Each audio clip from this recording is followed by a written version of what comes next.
అందుకే చాలా మంది రామచంద్ర గారు ఏం చేశారని తెలంగాణ రాష్ట్ర అధ్యక్షుడిగా చెప్పి చాలా మంది అనేక పార్టీలు ప్రశ్నిస్తున్నాయి. వాళ్ళ ఒక మిసైల్ అయినా రామచంద్రరావు గారు ఒక మిసైల్. నాకు కూడా అంతా తెలియపోతుండే ఈ కుంటుకుంటూ నడుస్తుంటే నేను పోయి అడిగిన ఒకసారి, మీరు పోయి అడగండి అన్న ఒకసారి, కళ్ళ నీళ్ళు వస్తాయి అన్న చరిత్ర వింటే.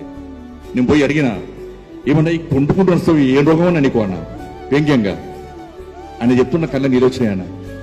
అఖిల భారతీయ విద్యార్థి పరిషత్ ఈ చేయి కూడా వంకర ఉంటుంది ఆయన, చేయి వంకర ఉంటుంది, కాలు వంకర ఉంటుంది.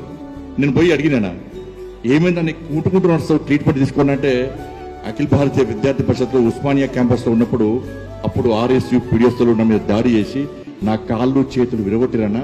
అప్పటి నుంచి ఇప్పటి వరకు కోలుకోలేని పరిస్థితిలో నేను అవస్థ పడుతున్నా అని చెప్తే ఎంతమంది ఈ రోజు అధికారం రావాలని అనుకుంటున్నాం. మనం ముఖ్యమంత్రులు కావాలి, ఎమ్మెల్యేలు కావాలి, ఎంపీలు కావాలి, జెడ్పీటీసీలు కావాలి, ఎంపీటీసీ కావాలి, ఇప్పుడు కోరుకుంటున్నాం. మనం అధికారం రావాలని ఇప్పుడు కోరుకుంటున్నాం. కానీ ఆ రోజు అధికారంలోకి వస్తామని ఎప్పుడు తెలియదు. అధికారం రావాలని ఆ రోజులో కోరుకోలేదు ఎవరు కూడా. ఉంటామా బతుకుతామా సస్తామా తెలియని పరిస్థితి. నక్సలైట్లు పోస్టులు ఇచ్చారు, వారిని ఇచ్చారు, చంపిన అనేక మంది కార్యకర్తలను, అనేక మంది శవాలను పోసిండు రామచంద్రరావు గారు. ఆ రోజు అధికారం కోసం చూలే.